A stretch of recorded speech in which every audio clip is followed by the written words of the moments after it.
Let us see what do we have here for you guys today para sa ating Saturday reading. Let me see here for you guys. Thank you so much dahil nandito na naman kayo mga mahal. Ating alamin ang inyong reading for today. Kani-kanino kayang mga energies ang ating mahahagip? Yan, no? Sana mahagip ko ang energy mo. Yes, ikaw sweetheart na nakikinig, nanonood at nakatingin sa iyong cellphone. Hando po no sa inyo rito no na laptop, yan. Ano naman yung gamit nyo, tablet, no desktop, computer, whatever. Let's see.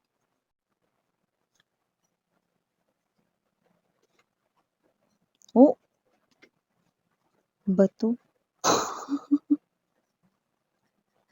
Alam mo yung pinakaunang nakuha ko rito mga babes, no? Look at this, okay? Meron ditong energy, no, na parang meron ditong nahalina, nagandahan, nagwapuhan. Pero tingnan mo yan, no? Like literally, no? Meron dito na blind side, no? So nakita natin dito, no, na maaring meron dito yung parang, alam mo yon, no? Na malikmata lang ganun, no? Yung parang hindi naman pala talaga maganda, hindi naman pala talaga gwapo, you know? Ay, judgmental naman, miss yan. Hindi ako, ah. Ito yung pinakaunang very strong message na nakuha ko from here, no? Let me see more, no? Ano kaya itong situation na ito? Strength. Okay. Yun ang pumasok sa isip ko ngayon lang, shoulder to cry on. Okay, let me get more. Someone is opening up. Okay, got it, got it, got it, got it. You know, let me get straight to the point. Lover's energy in reverse position is an indication, no? That there could probably be options in love, and I'm seeing three energies right in here. There's an involvement of third party. May bawal ditong pag-ibig or nagsimula sa bawal na pag-ibig. Yan, no? So, okay.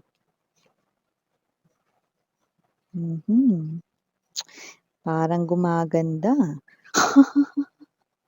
Yeah, that song, you know. So if you need me, you'd kiss me and tell me how you feel. Yan. Pero parang yung energy, alam mo yung na-energy na parang feeling ko lasing ako mga babes, no? Parang tuwing kumakanta ka naman miss yan, parang lasing ka. So, maaaring ito ay literal na madalas kinakanta niya 'no, sa video, okay yan 'no, A1 yun na kanta mga babes 'no. Pero hindi, eh, ang pinaka very strong natin na pinaka nakukuha dun is like, someone here is parang, 'pag kailangan mo, nandito lang ako 'no. So, if you need me, you kiss me, yan 'no. So, parang may energy rito ng nandito lang ako kapag kailangan mo ako. There's a shoulder to cry on, okay, that's related here. At kung sino man ito parang naging takbuhan ng person mo, 'no? Pero yun nga 'no, puwedeng may lasing dito dahil nakita natin dito 'no, na parang nung lasing yung person mo nagandahan siya rito. This could be his or her friend, pero nakakuha tayo ng very strong energy, no? Like, there's this big ball of energy na yung iba, mataas ang energy na katrabaho niya to. Okay? Pero gumaganda dito, oh. Okay? Gumaganda rito. Tingnan natin bottom of the deck. Yun! Tower. No, Tower, Eight of Swords. Yan, no? Tower, no? Knight of Pentacles energy. Yan. Bongga, guys, no? See? Gumaganda nga. Okay. So, hi and hello there, Collective. My name is Yan. Welcome new subscribers, returning tambuyers. Thank you so much sa inyong love and suporta.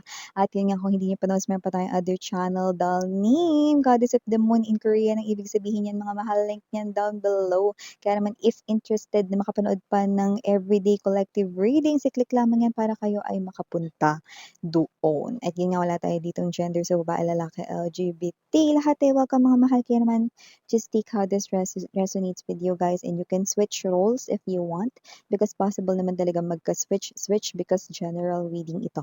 And at the end of the day, you hold your free will, like malaya niyong gamitin yan if you want to claim the messages at gamitin ninyo itong guidance or not. So here, meron dito mga bibs, no, na parang naging shoulder to cry on, pinag-openan ng person mo rito, no, at mukhang sinasabi niya rito sa katrabaho niya na ito, like yun yung pinaka very strong nating nakukuha, but for others, sa friend niya na ito, no, yung inyong problema, no, sa inyong relationship na ikikwento niya rito sa tao na to, no. So kung sino man to, lumalabas siya bilang haniwa third party.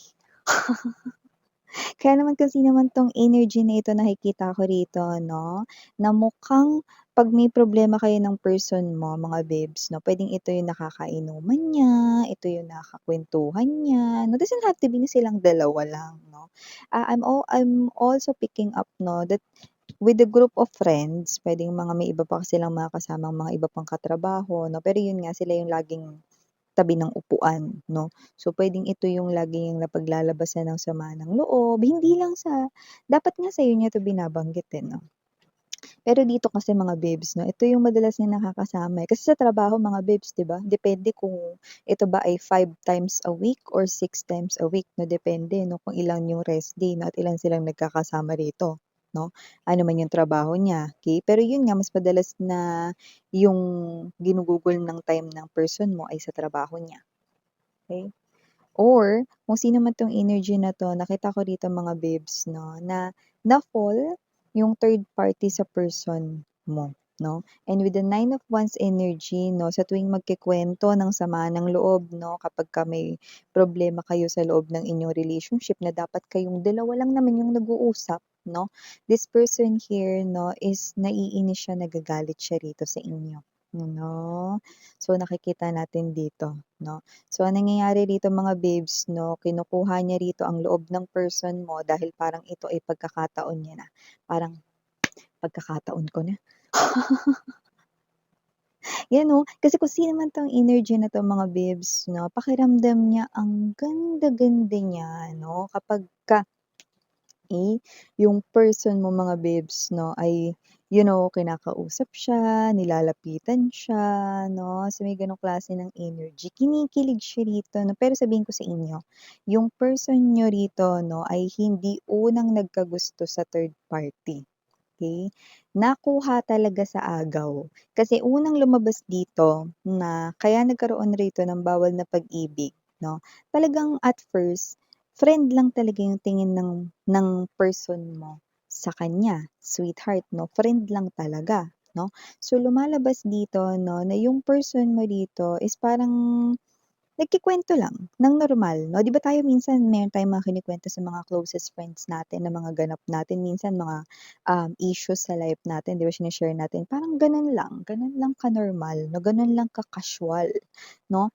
Pero kasi itong third party, okey, na-fall siya ro'n sa person mo, okey. Dahil nga laging napaglalabasan dito 'no, ng sama ng loob, laging nag-o-open up sa kanya. So na-fall siya ng hindi sinasadya rito 'no, hanggang sa nag-create na rito ng feelings na parang naba-bad trip na siya sa'yo, naiinis na siya sa'yo 'no, yung third party. Why? Because sinasaktan mo raw, yung person mo. Doesn't have to be that you're going physical na jino-jombag mo siya. In a way na parang, may mga bagay 'no, na parang sinasabi niya rito 'no, na depende kung ano yung kinukuwento ng ex mo o ng person mo or ng ex mo na ngayon 'no, dito sa third party depende 'no. Kasi nakita ko rito na inis sa'yo yung third party dahil nga sa mga parang mga sinasabi mo sa person. mo 'no, na person niya na ngayon dahil nga nakuha sa agaw, 'di ba? At yun nga 'no, nakita ko rito 'no, na talagang naging mabaho at madumi yung pangalan mo. Sa third party 'no, yung parang alam mo yung nagpipigil siya rito 'no, na parang alam mo yung energy na parang kasalanan mo lahat 'no. So kung sino man 'tong third party na 'to gusto niya ritong ipagtanggol yung person niya, na person mo naman talaga noon, 'di ba? At gusto niya rito mga babes na makaramdam rito 'no, ng kaginhawaan sa love life na yung happy lang walang ending 'no, at feeling niya siya yung makakapagbigay nun sa person mo. Kaya kinuha niya yung custody. Bata. So, kung sino man 'tong energy na 'to 'no, yeah, this person here 'no, is nagdesisyon rito na arugain, mahalin yung person mo, yung parang siya ito 'no, na gumagawa rito ng firm decision with the Nine of Wands energy 'no, at ito ay tuloy-tuloy with the Eight of Wands 'no, na simula ngayon hindi ka na masasaktan sa piling ko, 'yan. So, itong person mo mga babes 'no, ang problema kasi dito sa person mo parang hindi siya nag-o-open up ng lahat sa'yo. Parang yun yung kulang, yung heart to heart communication sa inyong dalawa, 'no? Alam mo kasi may mga bagay siyang hina-handle na mga difficult things 'no, na dapat ay all together ninyo na lalampasan 'no, kasi nga you are partners, 'di ba? Pero I think mahina yung person mo sa ganyan 'no, pero nagawa niya mag-open dun sa third party 'no. Okay, so kung sino man 'tong person mo na 'to 'no, na yun yung lumalabas na situation niya rito 'no, as per the cards, okay, kung sino man ito nakikita ko rito na yun nga 'no, nakita ko rito 'no, na kaya ko binanggit kanina na walang gusto yung person ninyo rito sa third party na dito ay bawal na pag-ibig kasi wala naman talaga po siyang gusto sa third party pero sumama siya ro'n. Okay. Sabi ko nga sa inyo na puwedeng alam mo 'yun 'no, 'pag lasing siya gumaganda sa paningin niya yung third party or gumagwapo sa paningin niya yung third party, 'yan 'no. Pero kapag siya ay nasa normal state mga babes 'no, lumalabas rito na yung energy niya is platonic lang, parang pinakikisamahan niya lang ito 'no. Ang tingin niya lang dito sa third party kahit magkasama sila ngayon, Iya, ewan ko kung ba't ganito yung takbo ng isip ng person ninyo, kasi alam niyo naman energy reader lang ako dito. Lumalabas 'no, na kahit hindi siya lasing, gising na gising siya mga babes 'no. Etong person ninyo 'no is someone rito na posibleng may takot, 'yan 'no. May takot saan, sa third party miss 'yan? Hindi, may takot rito na bumalik kayo sa dati 'no, at ewan ko meron bang nangyari sa inyo na particularly pinag-awayan ninyo?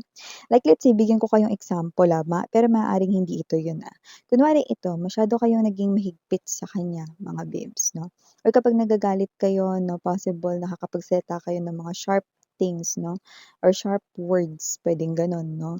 Parang may natatakot siya rito na ayaw niya na ulit mangyari 'yun, 'yan 'no. Parang meron dito na laging nangyayari way back before sa inyong relationship na ayaw niya na mangyari. Sabihin natin kunwari ganito, kunwari sa inyong relationship 'no, siya lagi dapat mauna dun sa date venue kung saan kayo magkikita 'no. Dapat kunwari example lang 'to, 1 hour before that nandun na siya, that hindi siya ma-late 'no, 'yan 'no.